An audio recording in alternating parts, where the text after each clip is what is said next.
next week. Congressman Michael McCaul is the ranking member of the House Foreign Affairs Committee, which will get to question Blinken first. I'm sure you don't want to telegraph the exact question you will ask him out of the gate, sir, but perhaps you can give us some idea of what we might learn when these hearings begin next week. Well, we want answers. We haven't had answers, and we want to ask the tough questions. I want to know why they got this so wrong. Why didn't they listen to the intelligence community warnings, the assessment coming out of the IC? Why didn't they listen to their top generals? Why did they go to the politicos in the White House and completely botch this evacuation? Why did they leave American citizens behind enemy lines? Why did they leave the interpreters who worked with our special forces, put their lives on the line that we promised we would save them and protect them? Most of them now have a death warrant, a death sentence on them, and they're being executed as I speak. And then why do we not have any intelligence capability in Afghanistan or anywhere around there to see what's happening? Because just like before 9/11, if you can't see the threat and take it out, the threat's going to come to you. And why can't we see Russia, China, and Iran anymore? This has long-term national security consequences. And I think Secretary Blinken's going to have a lot of answering to do. And part of that is going to be why the current administration is heaping praise on the terror group, the Taliban.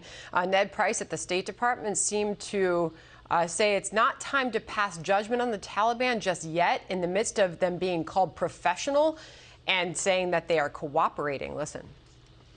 We are not going to make sweeping categorical judgments just yet. That the lack of inclusivity, the track records, the backgrounds of some of the individuals involved is a cause for concern.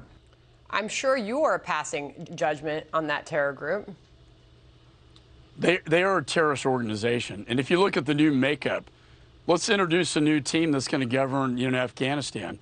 The #1 guy of the Haqqani network, which was the pipeline between Pakistan and Afghanistan transporting terrorists and al-Qaeda.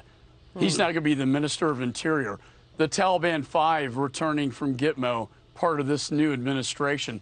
Senator, this is not a new and improved Taliban. This is the same old Taliban that's going to go back to their old ways. And you know what really the saddest thing is?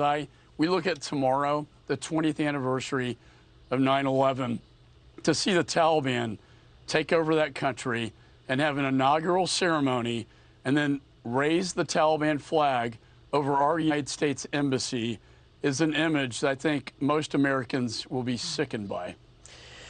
Well, that day will come tomorrow, 20 years since the attacks of 9/11. Meanwhile, in addition to your efforts to dig to the bottom of the decision to make that full withdrawal from Afghanistan, you also want to question what is going on with the semiconductor industry and these chips that are causing a shortage and availability of things like cars. If anybody's tried to go out and buy a car lately, you've certainly noticed the difficulty in doing so. And we got a new number on producer prices this morning, up 8.3% year over year. That's the largest annual gain since Labor Department began tracking it back in 2010.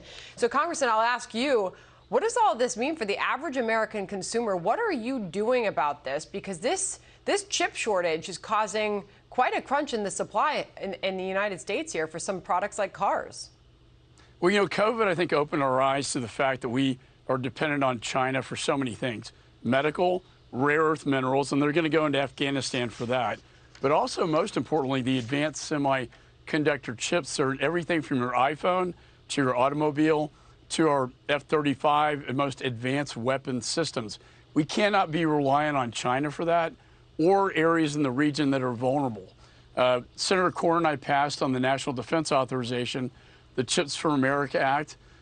We intend to get this whole package through this year, which will bring manufacturing back to the United States to produce these these chips that are so important to our national security, make them here, and also at the same time help our economy with high-paying jobs.